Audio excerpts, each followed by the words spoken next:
जय गुरुदेव। और दोस्तों, मेरे चैनल सिद्ध सावर मंत्र में आपका एक बार फिर से हार्दिक स्वागत है। और देखिए, आज मैं आपके सामने जो वीडियो के माध्यम से बताऊंगा, वो कहते हैं ना कि साधना के रहस्य। कुछ बातें ऐसी होती हैं कि जो साधनात्मक रहस्य की बातें होती हैं, और वो रहस्य मैं आज आपको समझाऊंगा। ठीक है, कि कुछ लोग मुझसे बोलते हैं कि साधना कितने दिन में सिद्ध हो जाएगी। गुरुजी, बस एक दिन की साधना दे दो, एक दिन में ही शक्ति सामने प्रकट हो जाए। कोई कहेगा कि 11 दिन की साधना दे दो। मेरे पास टाइम नहीं है जी, थोड़ा कम दिनों की साधना दे दो और गुरुदेव प्रकट हो जाएगी ना। अब क्या बताऊं, क्योंकि अब मेरे हाथ में तो सब है नहीं कि मैं उठा करके प्रकट करके दे दूं कि भाई ये लो। क्योंकि हर व्यक्ति का जो साधनात्मक स्तर होता है वो अलग अलग होता है। और झूठ मैं बोलता नहीं हूं, झूठ बोलना मेरे बस में नहीं है कि मैं उनसे बोल दूं कि नहीं नहीं हो जाएगी प्रकट, और फिर मैं कहूं कुछ और होगा कुछ और। तो देखिए, आज आपकी समझ में सारी चीजें आ जाएंगी कि साधनात्मक जो रहस्य है वो क्या होता है और कैसे करना पड़ता है, किस प्रकार से हमें सफलता की प्राप्ति होती है और कितना टाइम भी लगता है। तो आपको समझ में आ जाएगा सारा। अगर आप इस वीडियो को देख लेंगे तो आपकी पूर्ण रूप से समझ में आ ही जाएगा, मुझे कुछ कहने की आवश्यकता नहीं पड़ेगी। तो मैं इस वीडियो के माध्यम से ही तुम्हें बताऊंगा, और एक छोटी सी एक सत्य कथा के आधार पर बताऊंगा, जो कि कथा सही है, सत्य भी है। और मैं एक ये छोटी सी कहानी आपके सामने सुना रहा हूं। ठीक है, देखिए, सोहन जो था उसकी शादी हो गई थी, और उसकी शादी को 1 साल भी पूरा नहीं हुआ था कि उसके जो माता पिता थे और अन्य परिवार के जो सदस्य थे उनमें मनमुटाव हो गया। अब सोहन के जो पिता दीनाचंद्र प्रसाद थे वो हाई स्कूल के टीचर थे, और पास में ही राजकीय हाई स्कूल में जाने माने जो शिक्षक थे उनमें से एक थे वो। और जो मेरा परिवार दीनानाथ चंद्र प्रसाद के विचारों से काफ़ी प्रभावित था। जिन्होंने ये स्टोरी बताई है ये उनकी ही भाषा में है, मैं उस परिवार से मिला नहीं हूँ, और मैं आपको जो स्टोरी बताई गई है मैं उसको आपको बता करके और आपको उसका सारांश मैं समझा रहा हूँ। तो मेरे पिता और माँ उन सब से एक उस परिवार से एक ऐसा रिश्ता कायम हो गया था कि मैं उनको एक प्रकार से मामा कह करके पुकारने लगा था। अब दीनाचंद्र जी के 3 लड़के और एक बेटी थी कांता। सबसे बड़ा सोहन ही था, उससे छोटा राधेश्याम, और उसके बाद गोपाल था जो कि हाई स्कूल में पढ़ रहा था।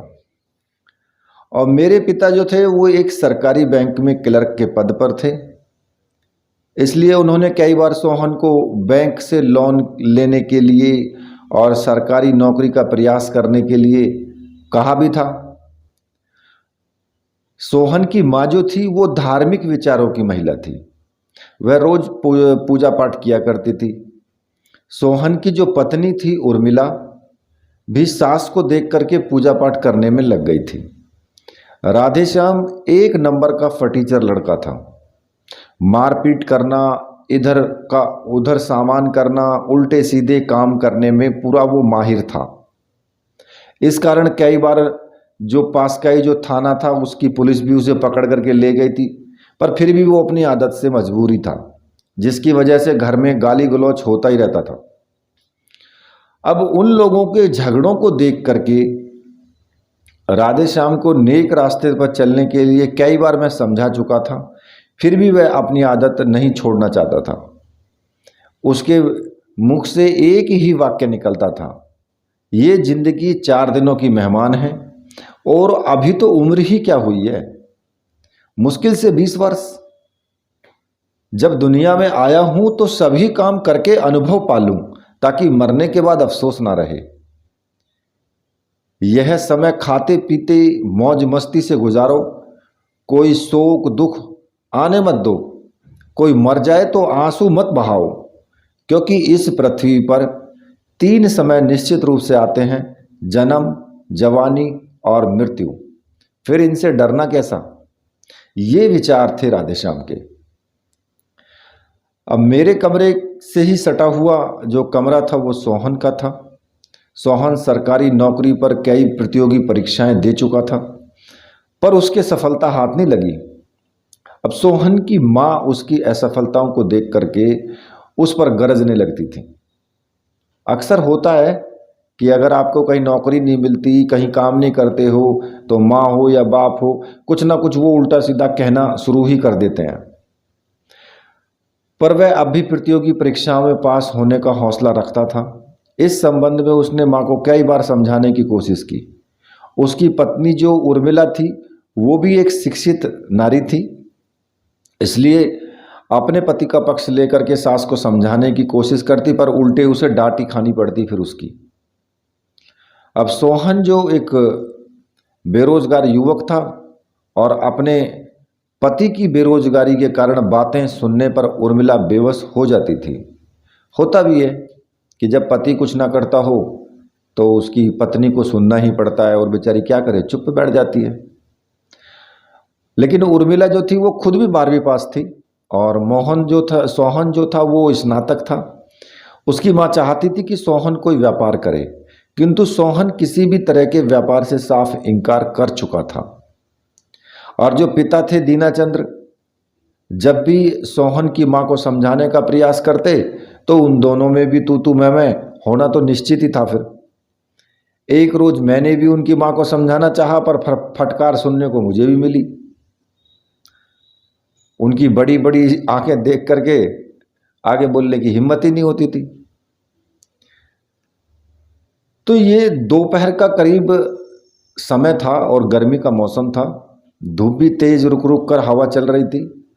आम के पेड़ के नीचे 4 लड़के बैठे हुए ताश खेल रहे थे। हम भी बेरोजगार नौकरियों की तलाश में थे। साथियों के साथ बैठकर ताश खेलना शौक मात्र था, इसके अलावा मुझे और किसी चीज की कोई भी आदत नहीं थी। खेल का दूसरा दौर चल रहा था। मैंने एक पत्ता फेंक कर दूसरा उठाया ही था कि मेरी निगाह एक साधु पर पड़ी। साधु हमारी तरफ ही चला आ रहा था। उसके गले में बड़ी बड़ी मालाएं लटक रही थी। सामान्य सा चेहरा था, लंबी दाढ़ी थी, बाल काफी बड़े हुए थे, बिखरे हुए थे। कंधे से एक लटकता हुआ झोला था, हाथ में एक कमंडल था, दूसरे हाथ में एक त्रिशूल था। पोशाक से ऐसा लग रहा था कि जैसे भीख मांगने वाले जो नजर आते हैं, इस तरीके से। अब मैं पुनः खेलने में लग गया उसको देख करके। खेल का अंतिम पत्ता फेंक करके जो ही मुड़ा तो सोहन जो है था वो पीछे खड़ा हुआ था। मैं चौंक गया एकदम से। बोला मैं कि सोहन तू यहाँ।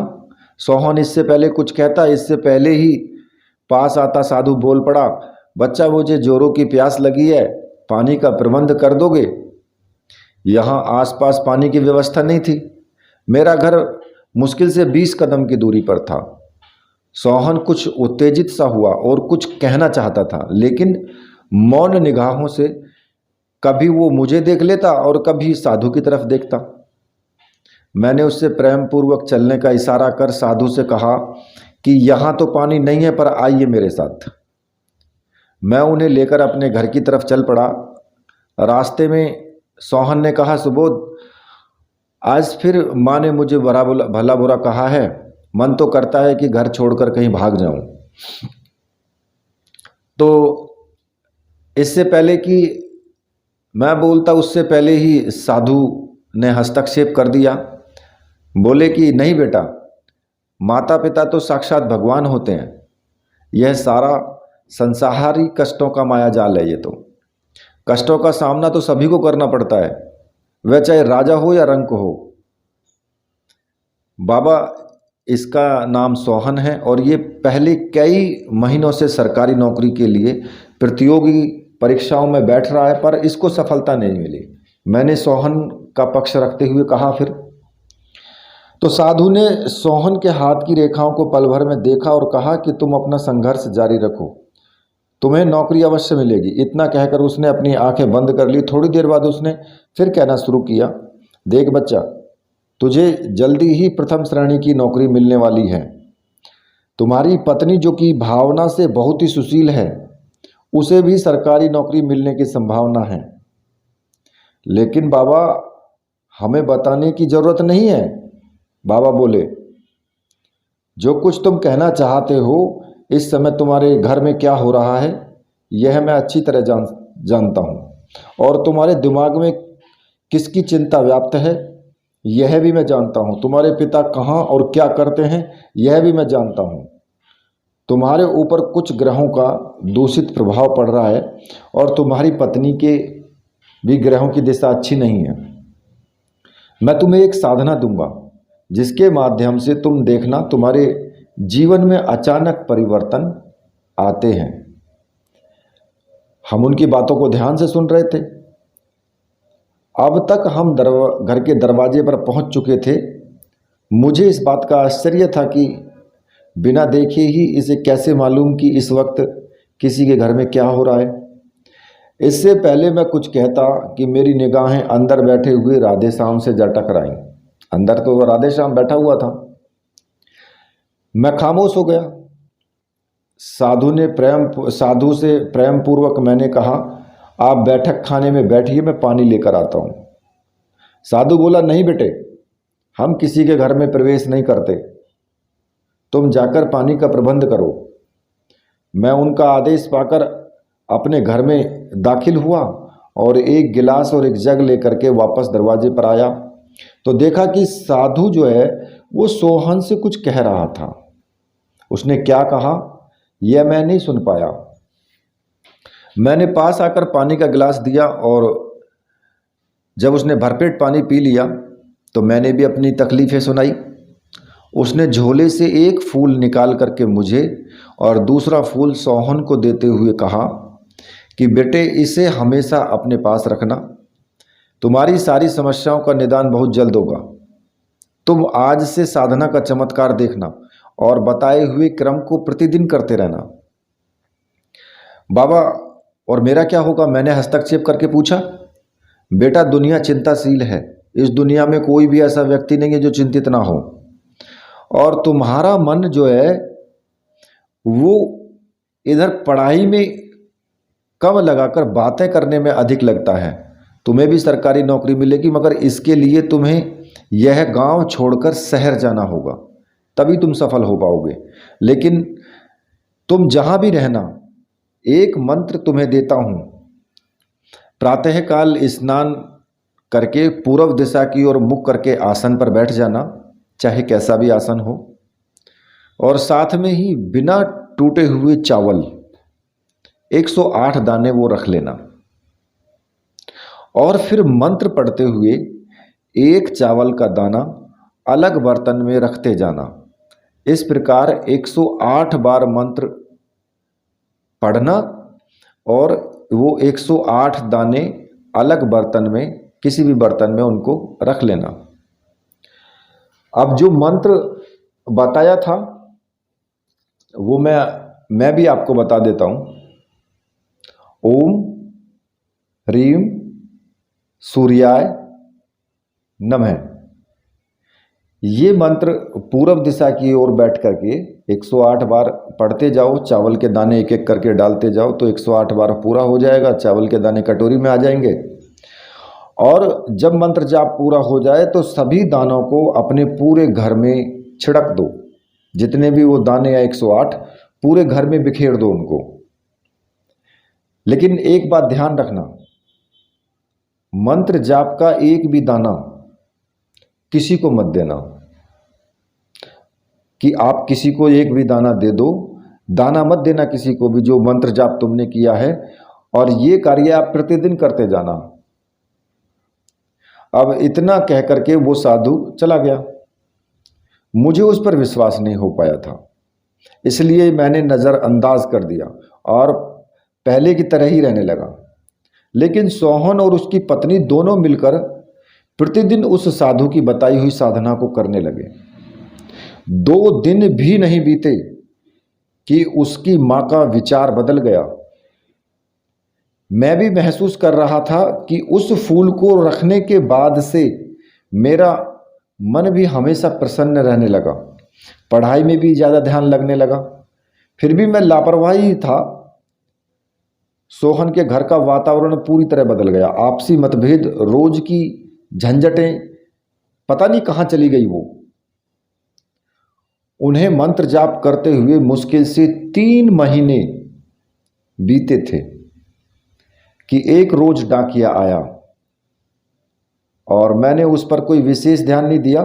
लेकिन तभी सुबोध सुबोध चिल्लाता हुआ वो सोहन जो दौड़ता हुआ करीब मेरे पास आया और उसके दाहिने हाथ में एक पत्र था। तो मैंने पत्र को देखते ही अंदाज़ा लगा लिया कि जरूर कोई विशेष बात है, और वही हुआ।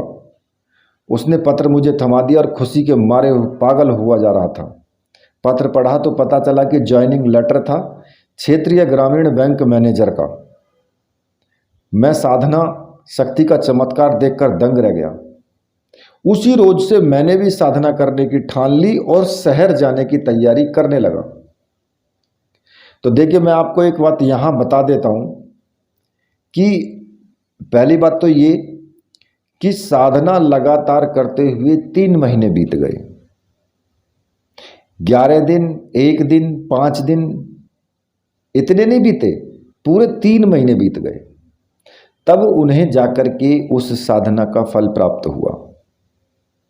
और आप चाहते हो कि 10 दिन में ही साधना का फल प्राप्त हो जाए, अप्सरा सामने आकर के खड़ी हो जाए, यक्षिणी हो तो धन की गठरी बांध करके ला करके चौक में पटक दे, आंगन में पटक दे हमारे। और अगर कोई सट्टा साधना है तो आज साधना की, रात्रि में ही सट्टे का नंबर मिल जाए, कल को सट्टे का नंबर लगा दें और बस परसों ही जीत जाएं हम। देखिए, ये साधना जगत है, ये साधना का रहस्य है। ये सतत चलने वाली प्रक्रिया, धीरे धीरे चलने वाली प्रक्रिया है और इसमें टाइम लगता है।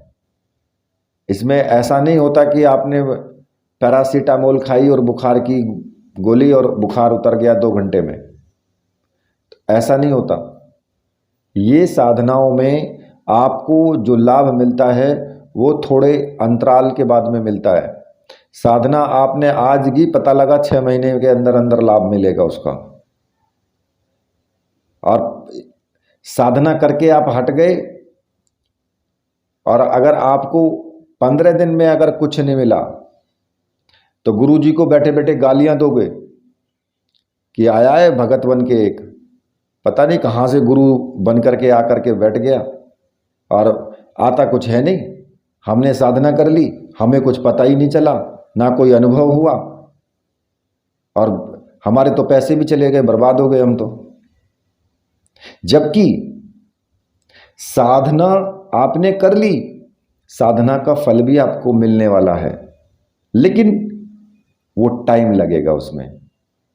पता लगा कि 4 महीने बाद या 6 महीने बाद तुरंत ही आपको कहीं से लेटर आ गया, तुरंत ही कहीं ना कहीं आपका कोई कारोबार जम गया और बहुत अच्छे से कारोबार चलने लगा, पैसे भी आने लगे।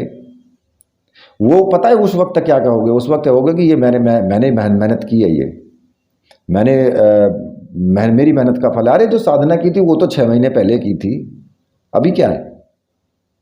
लेकिन आपको ये नहीं पता कि उसी साधना का प्रभाव था ये। उसको भूल गए आप, गुरु को भी भूल गए आप, जिसने साधना दी उसको भी भूल गए आप।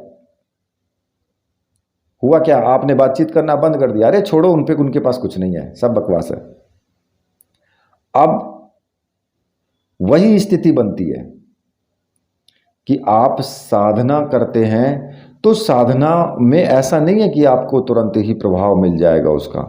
टाइम लगता है, और टाइम लगने के कारण ही ये साधनाओं में आपको सफलता थोड़ा लेट मिलती है। और ये क्योंकि जो साधनाएं होती है ना, साधनाओं में धीरे धीरे धीरे धीरे प्रक्रिया चलती है, ऐसा कहीं नहीं होता। अभी मैं आपको एक सत्य घटना बता रहा हूँ, और मेरे पास कल परसों ही उसका फ़ोन कॉल आया था मेरे पास, और उस लड़के ने मुझे बताया था कि उसने नाभि दर्शनाप्सरा साधना की, और उसने लगातार कई महीने की है, जबकि उसकी शादी नहीं हुई है, अविवाहित है वो। और उसने साफ साफ बताया कि गुरुजी मुझे बहुत बड़ा फायदा हुआ है। मैंने कहा बेटा क्या फायदा हुआ है? बोले कि मेरी 25 लाख रुपए की लॉटरी लग गई है। मैंने कहा बेटा लगनी थी वो तो, क्योंकि लॉटरी साधनाएं अलग से मांगते हैं लोग, सट्टा साधना मांगते हैं। उनको नहीं पता कि ये अप्सरा जो है ये लॉटरी भी देगी, सट्टा भी देगी, सब कुछ देगी ये। लेकिन वही है ना, अंधेरे में भटके हुए हैं, अंधेरे में लाइट रोशनी नजर नहीं आती है। अंधेरा कहते हैं ना कि जब आंखें ही फूटी हैं तो फिर सामने रोशनी नजर कहाँ आएंगी? अगर रोशनी होगी भी, अंधे हो जन्म के, तो फिर कैसे आएगी? पता ही नहीं लगेगा कि रोशनी भी है। अंधे को क्या पता भाई कि सामने रोशनी भी है? हाँ, जिसकी आंखें हैं, थोड़ी बहुत खुली हैं आंखें, उसको तो पता लग जाता है कि सामने रोशनी है। मैं कितनी बार बता के थक चुका कि साधना, कोई भी ऐसी साधना नहीं होती कि जो सट्टे की साधना हो। कोई भी ऐसी साधना नहीं होती कि जो आपको ये बताए कि फलाना व्यक्ति इस वक्त क्या कर रहा है। सभी साधनाएं ऐसी होती हैं, कोई स्पेशल नहीं होती, सभी साधनाएं ऐसी होती हैं।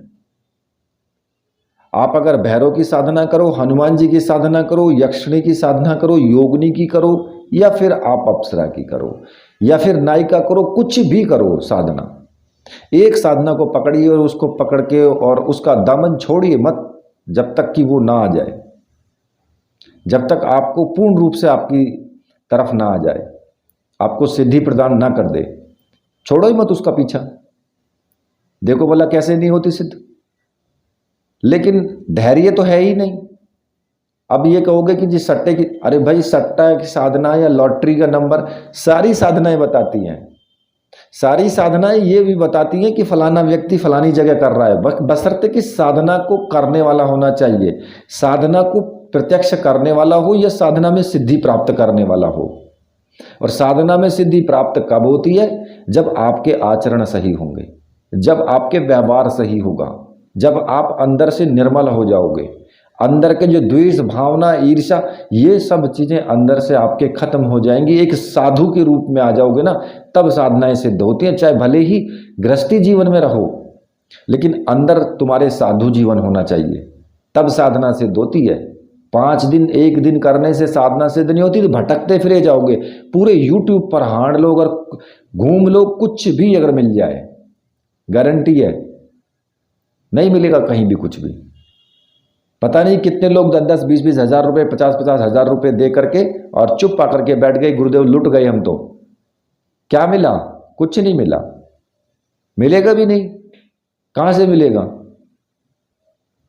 धैर्य भी तो नहीं है ना, सच्चाई तो यही है, भाव ही नहीं है।